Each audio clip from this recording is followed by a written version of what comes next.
Iya, shalom. Bagaimana kabarnya hari ini? Luar biasa karena kita punya Tuhan yang luar biasa. Saya suka bersaksi tentang ini saudara karena memang ini benar-benar saya rasa menjadi berkat bagi orang Kristen ya. Jadi beberapa waktu yang lalu mungkin saudara juga sudah dengar, saudara yang suka lihat online saya, berapa banyak yang sudah subscribe channel YouTube saya, Debbie Basir TV. Yang belum tolong subscribe ya. Jangan lupa share, komen ya. Saudara, jadi ada satu orang ya, dia tuh beberapa waktu yang lalu kena COVID. Ya belum lama saudara, dia kena COVID. Lalu dia di isolasi mandiri lah di rumah ya. Akhirnya tiba-tiba ketika pembantu mau ngasih antar makan kok enggak ada orangnya di tempat tidur. Ternyata dia jatuh saudara ya, dan akhirnya singkat cerita dibawa lari ke rumah sakit pakai ambulans karena dia nggak sadarkan diri, pingsan. Sampai di rumah sakit ditangani, dia koma saudara ya. Kalau namanya koma itu berarti belum titik ya, koma ya. Jadi tapi sudah nggak sadar. Lalu dipanggil dokter lah ya, segala macam sudah dipasang, pokoknya di koma lah. Sampai mamanya telepon saya nangis-nangis, "Bu, anak saya bu, gini-gini." Tenang bu, hidup mati kita bukan di tangan COVID. Katakan amin. Ya, COVID masih ada, tapi hidup mati kita bukan di tangan COVID. Di tangan Tuhan, jangan diganti-ganti ya. Sampai orang Kristen begitu ketakutan sama yang namanya COVID. Kalau belum waktunya mati, tidak mati. Saya ini udah bintang 3 COVID. Bener, tapi belum waktunya mati. Kalau sudah waktunya mati, biar saudara gak kena COVID, di kamar mandi kepleset juga mati. Jadi jangan dirubah-rubah, tetap Tuhan yang pegang nyawa kita. Saya bilang sama mamanya, "Ibu jangan nangis dulu bu, hidup mati bukan di tangan COVID, tapi di tangan Tuhan."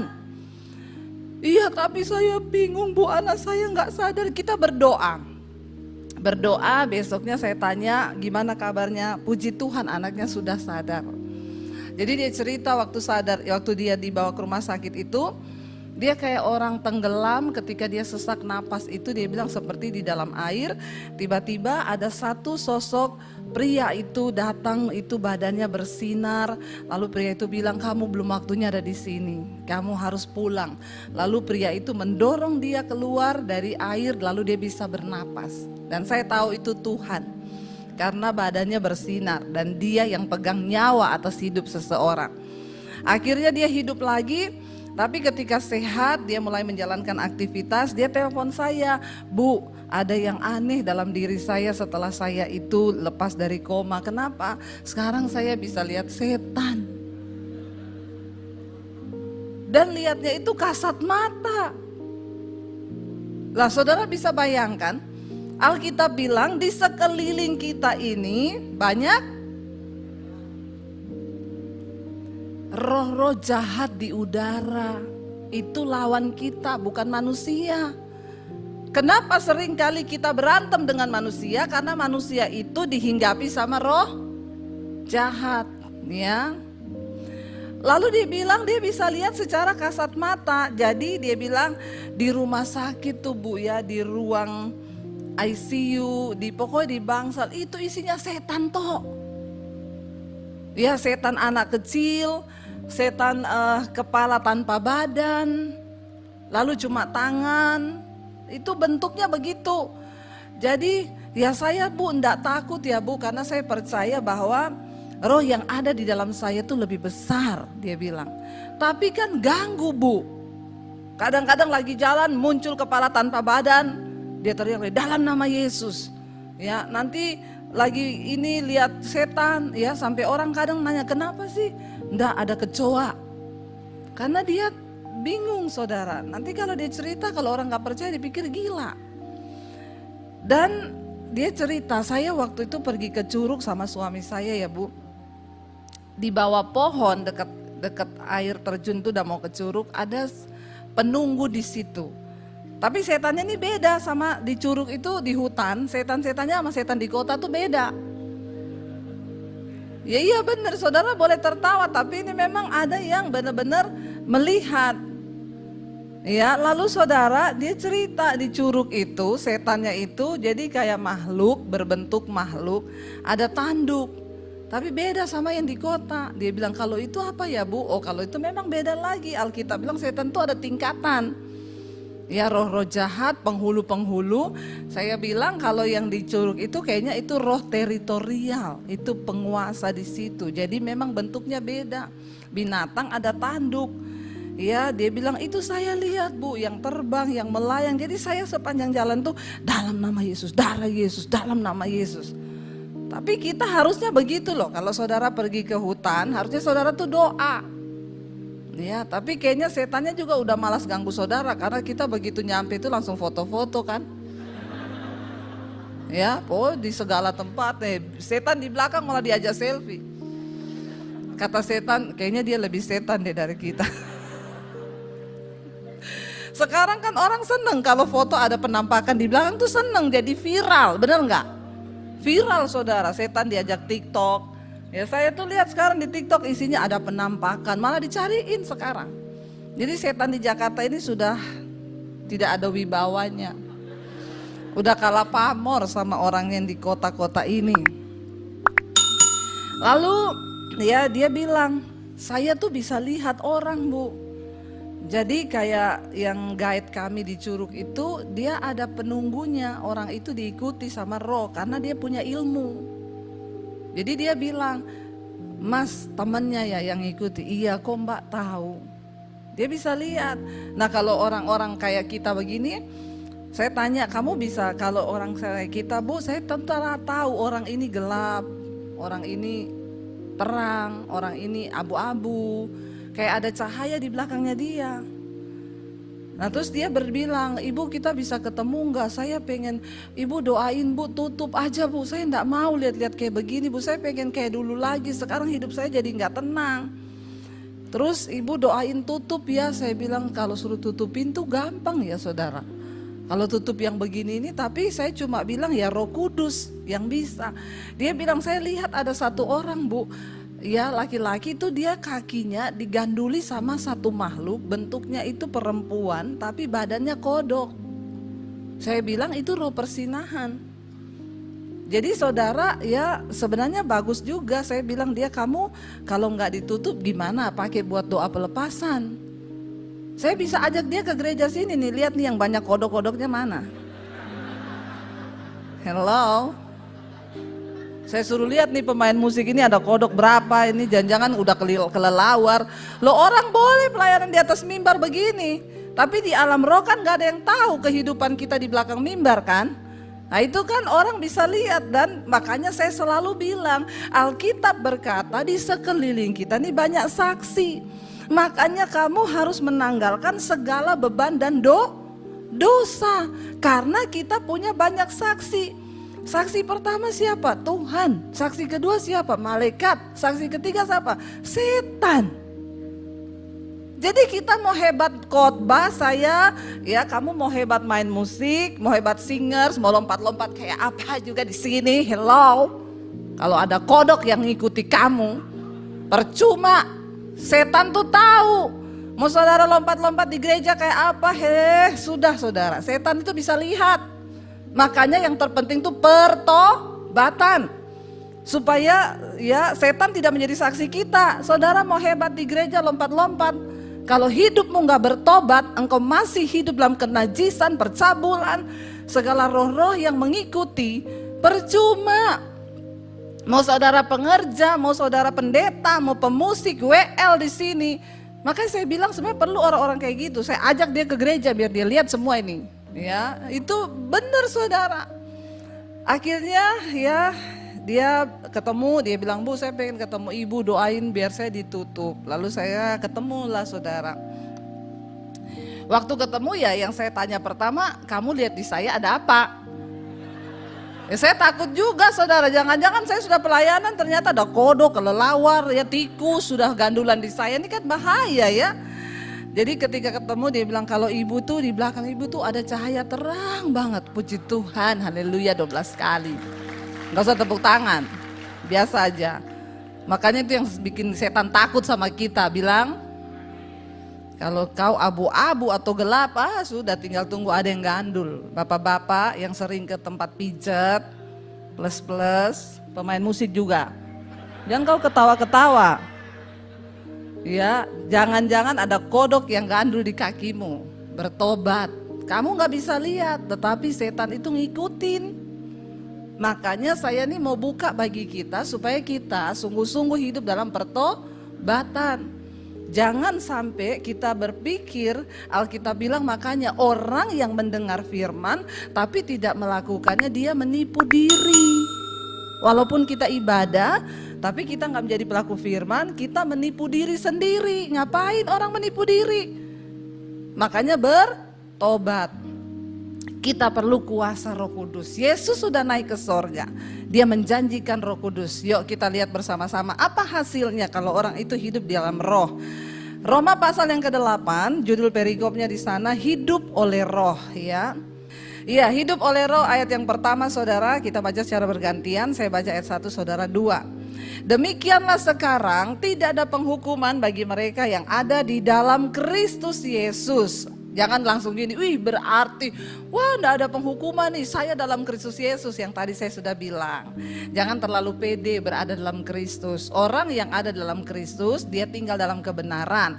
Yesus bilang, aku pokok anggur yang benar, kamu ranting. Kalau kamu tinggal dalam aku, kamu melakukan firmanku. Jadi yang tidak menjadi pelaku firman, jangan GR, Anda tidak termasuk di dalam sini, ya. Demikian sekarang tidak ada penghukuman bagi mereka yang ada di dalam Kristus Yesus. 2, baca sama-sama, 1, 2, 3. Roh yang memberi hidup telah memerdekakan kamu dalam Kristus dari dan hukum maut. Sebab apa yang tidak mungkin dilakukan oleh hukum Taurat karena tidak berdaya oleh daging, telah dilakukan oleh Allah dengan jalan mengutus anaknya sendiri dalam daging yang serupa dengan daging yang dikuasai dosa. Karena dosa ia telah menjatuhkan hukuman atas dosa di dalam daging. Saudara mengerti ayat ini? Inilah sebabnya kenapa Yesus harus datang ke dunia. Karena semua manusia yang sudah berdosa harus dijatuhkan hukuman atas daging, yaitu maut. Tetapi karena Allah mengasihi kita dan Dia tahu tidak ada seorang pun yang dapat membayar upah dosa itu maut, mati, binasa. Makanya dikatakan sebab apa yang tidak mungkin dilakukan hukum Taurat karena tak berdaya oleh daging, tidak ada satu manusia pun bisa selamat dengan melakukan hukum Taurat. Mata ganti mata, gigi ganti gigi, orang bersinah harus mati dibunuh. Siapa yang bisa masuk surga? Jadi Alkitab berkata, apa yang tidak mungkin dilakukan hukum Taurat karena tak berdaya oleh daging, telah dilakukan oleh siapa? Allah dengan jalan apa? Mengutus anaknya sendiri dalam daging yang serupa dengan daging. Yang dikuasai dosa karena dosa, ia telah menjatuhkan hukuman atas dosa di dalam daging. Yesus turun ke dalam dunia Tuhan, tapi dia 100% daging. Jadi dia bisa dikuasai dosa, dia bisa melakukan dosa, tapi terbukti Yesus tidak melakukan dosa. Ya, ini yang dimaksud saudara. Ayat yang keempat, baca sama-sama 1, 2, 3. Supaya tuntutan hukum Taurat digenapi di dalam kita yang tetapi, nah ini ya yang ada dalam Kristus, ya kita tidak lagi ada dalam penghukuman. Siapa mereka itu? Ayat yang keempat jelas dikatakan supaya tuntutan hukum Taurat digenapi dalam kita yang tidak hidup apa? Menurut daging, tetapi menurut roh. Ya, kita nggak hidup menurut daging tapi menurut roh, huruf besar Roh Kudus, saudara. Ayat yang kelima, sebab mereka yang hidup menurut daging memikirkan hal-hal yang dari daging. Mereka yang hidup menurut roh memikirkan hal-hal yang dari roh. Makanya jangan terlalu banyak mikir daging, rendang, sop iga, ini daging ini saudara. Ya, enggak, bukan itu maksudnya. Nanti kita akan lihat apa itu daging, ya itu juga termasuk. Ya makanya ya kita harus juga menjaga hidup kita. Ya jangan terlalu kedagingan, saudara. Termasuk itu juga menjaga makan, itu juga kedagingan. Ya karena jangan terlalu banyak makan, nanti tubuh binasa gara-gara mulut yang tidak bisa ditahan. Ya saya ini lagi menurunkan berat badan. Ya tetapi saya menyadari tubuh saya ini bait Allah, bait Roh Kudus. Jadi saya tuh harus menjaga kesehatan tubuh saya. Memang susah. Yang tadinya biasa makan ya sehari 3 kali apa yang mau dimakan pengen, sekarang semua ndak boleh. Sampai kadang-kadang saya itu kalau hanya melihat, sebenarnya kan hidup mati di tangan Tuhan ya. Tapi ini bagian menguasai daging ya. Puji Tuhan ya, saya berdua sama suami baru turun 6 kilo. Tapi lumayan saudara ya, seneng gitu ya, rasanya badan baju longgar, celana longgar. Salah satu cara kita menjaga kedagingan kita. Kalau nggak bisa jaga mulut tuh berarti masih kedagingan. Lalu dikatakan di sana ayat yang kelima, karena keinginan daging itu apa? Adalah perseteruan terhadap ayat yang kelima dulu ya, maaf ya. Sebab mereka yang hidup menurut daging memikirkan hal-hal yang dari daging. Mereka yang hidup menurut roh memikirkan hal-hal yang dari roh. Ayat 6 baca sama-sama. Karena keinginan daging dan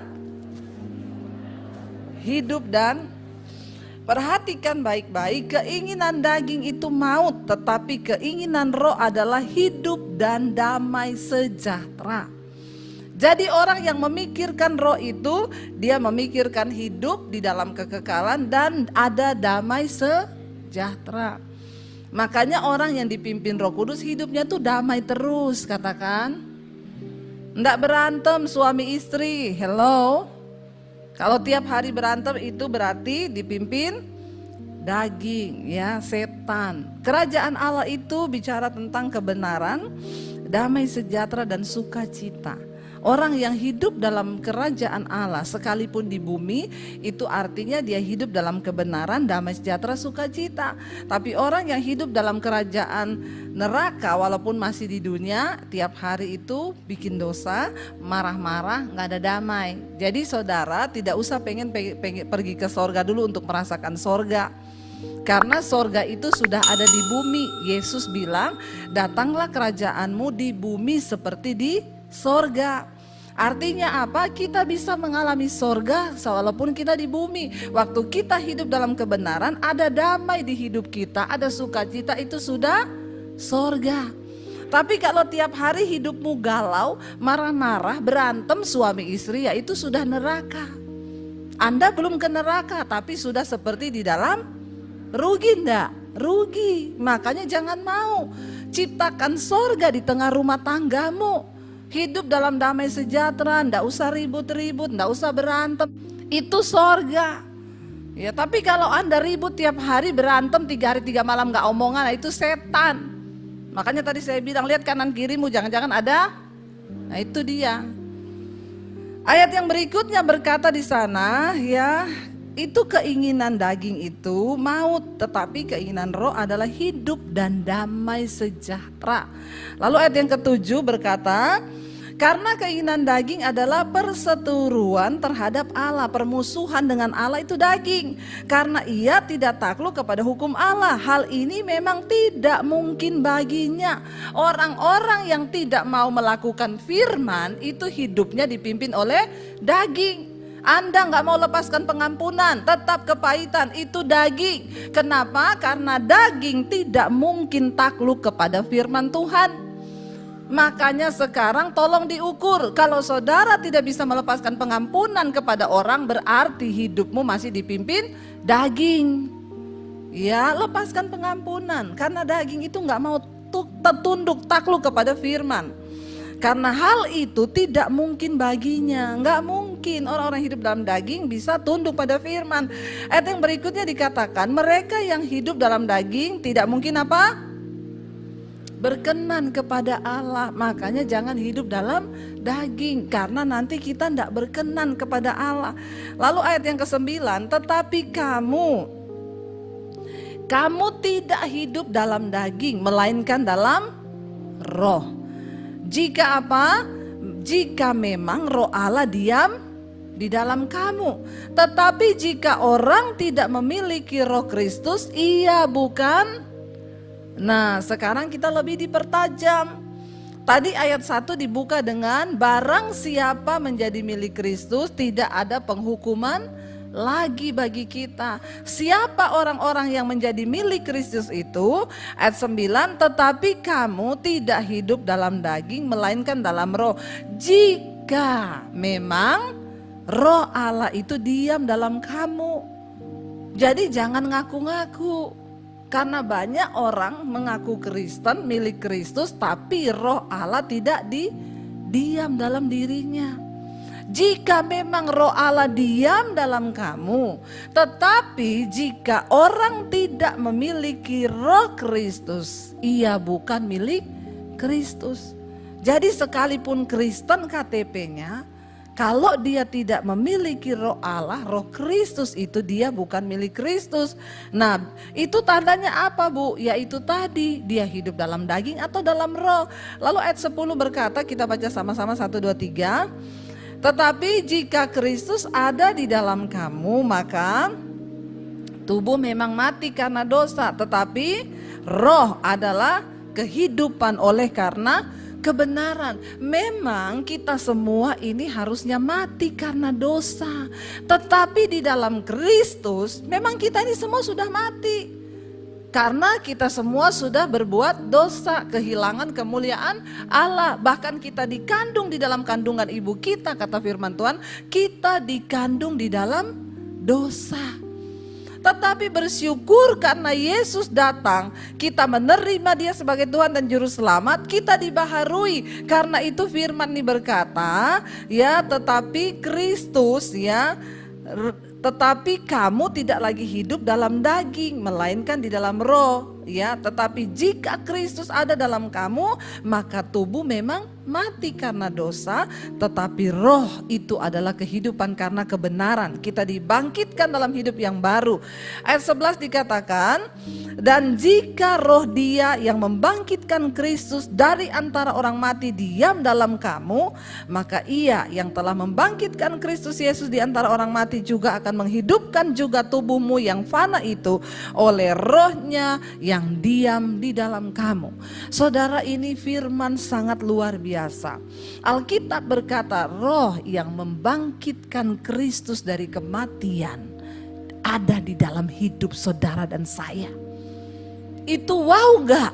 Wow banget.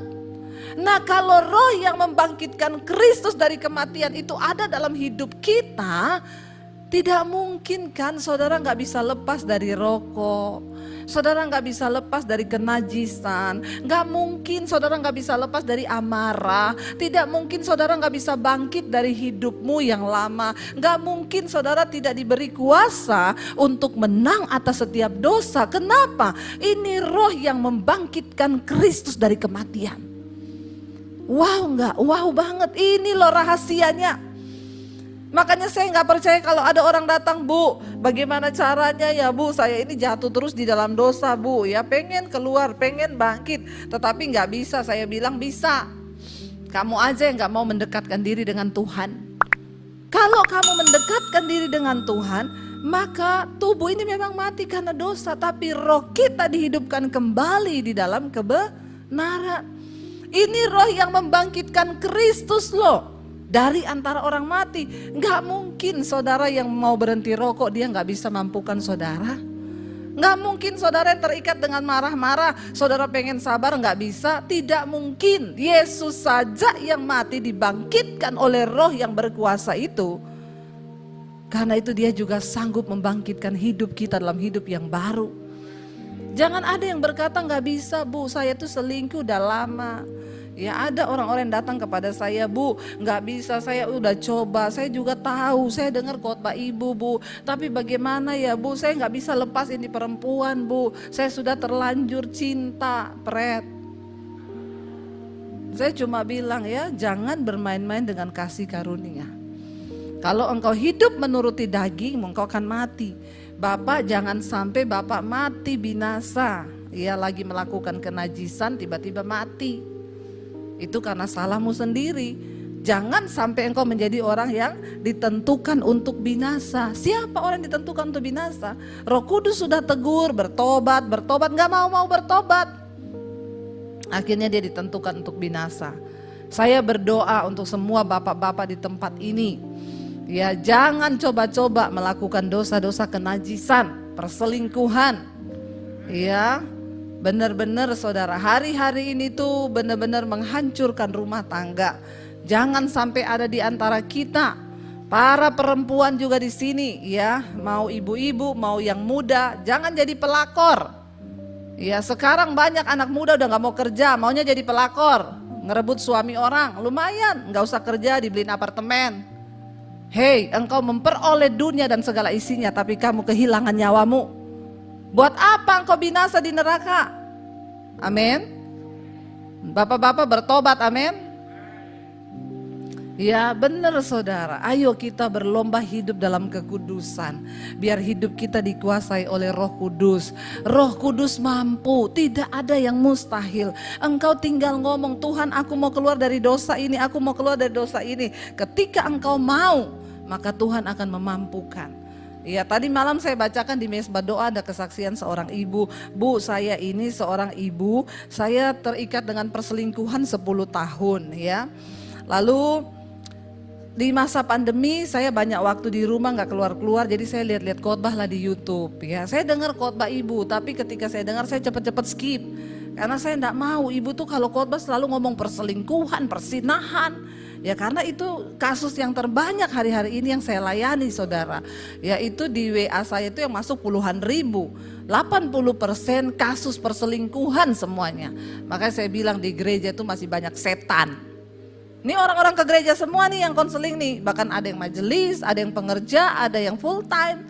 Wah macam-macam saudara.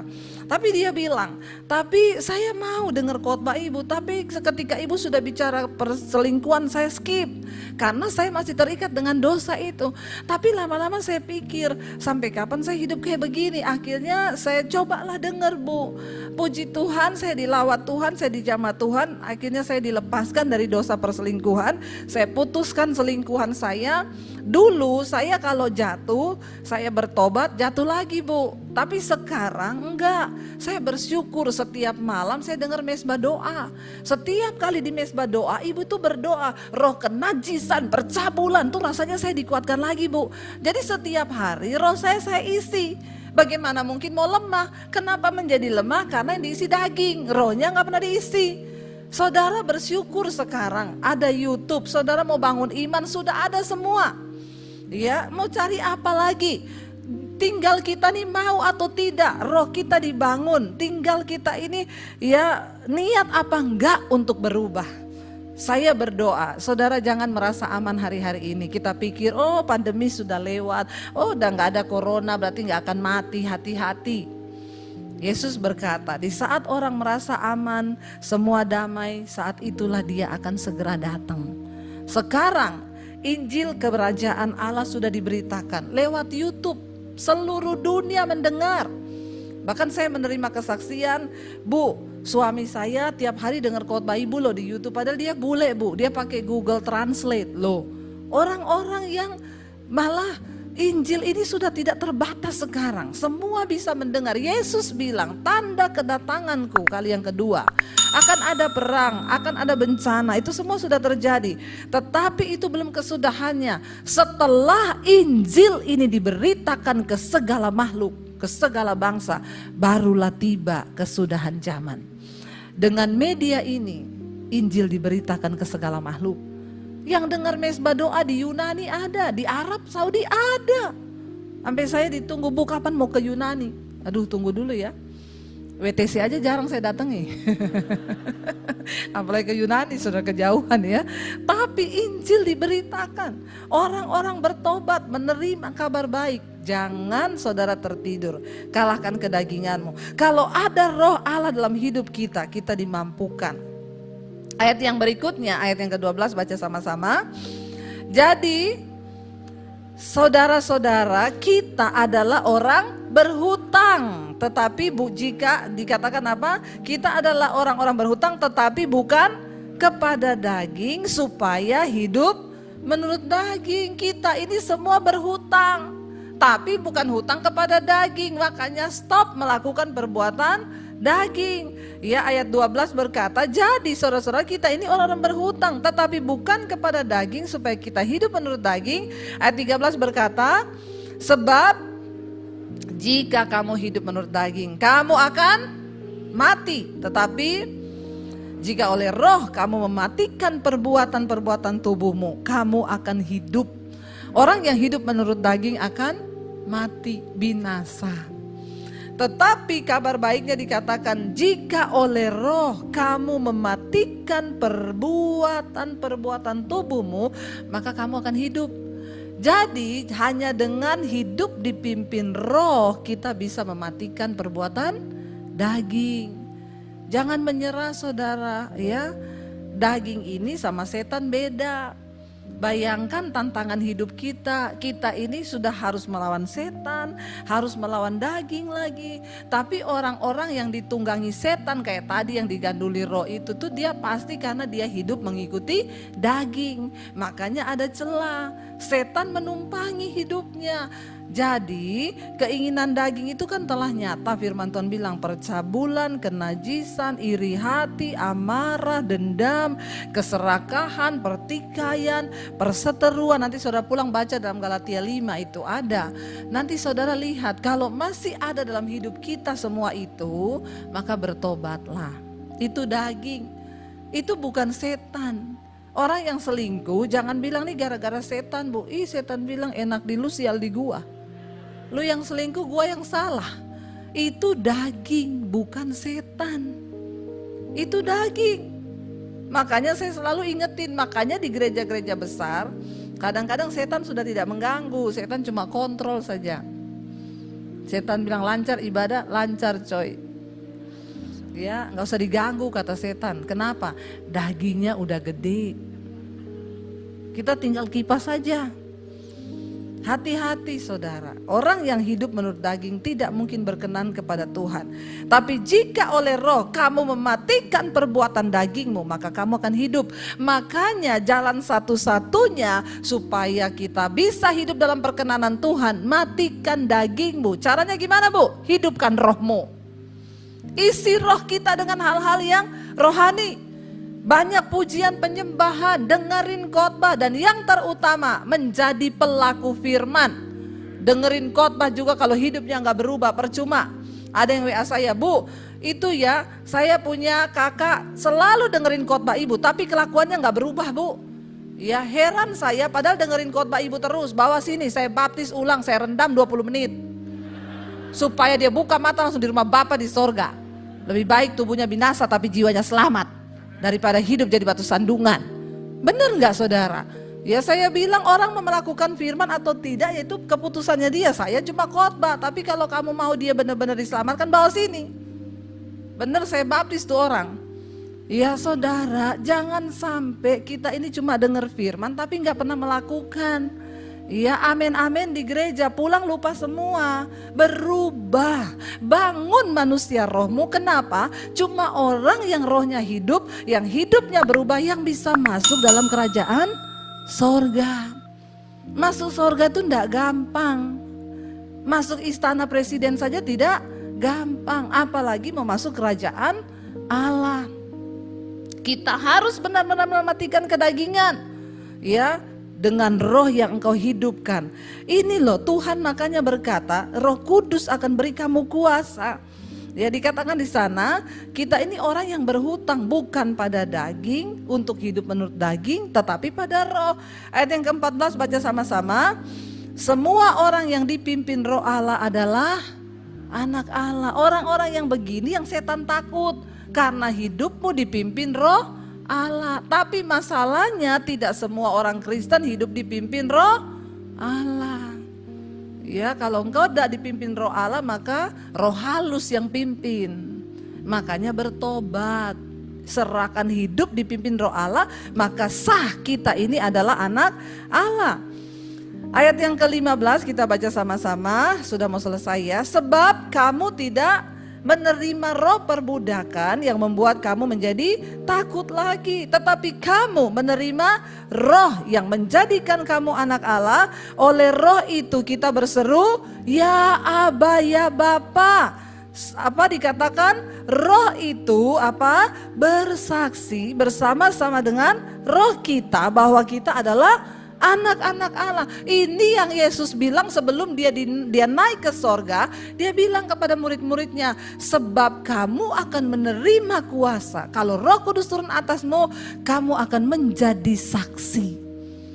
Kenapa Yesus bilang begitu? Ternyata ayat ini berkata, karena roh itu akan bersaksi bersama-sama dengan roh kita bahwa kita adalah anak Allah. Ayat yang ke-17 baca sama-sama. Dan jika kita adalah anak, maka kita juga adalah ahli waris. Maksudnya orang-orang yang berhak menerima janji-janji Allah yang akan menerimanya bersama-sama dengan Kristus, yaitu jika kita menderita bersama-sama dengan Dia, supaya kita juga dipermuliakan bersama-sama dengan Dia. Jangan cuma klaim ayat separoh. Kita tuh pinter kalau ngeklaim ayat. Sebab kalau aku anak, aku juga ahli. Enak banget ya kalau ngomong begitu ya. Padahal ayat ini berkata maksudnya, jika engkau anak, maka engkau adalah ahli waris. Ada maksudnya itu di garis stabilo warna orange.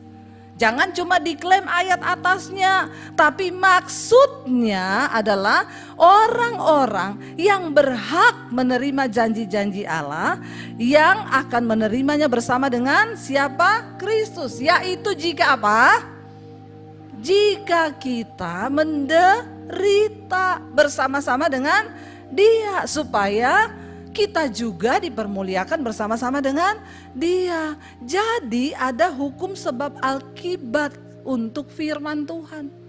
Kita nggak mungkin bisa menerima janji-janji Allah, dengan kata lain, kalau kita tidak menderita dengan Dia. Menderita di sini bukan berarti Anda harus miskin, tidak punya duit, bukan itu. Orang kaya menderita banyak nggak ketika dia mau melakukan firman? Banyak.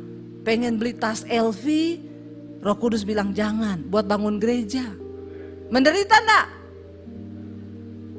Belum pernah rasa ya? Iya. Saya rasa saudara.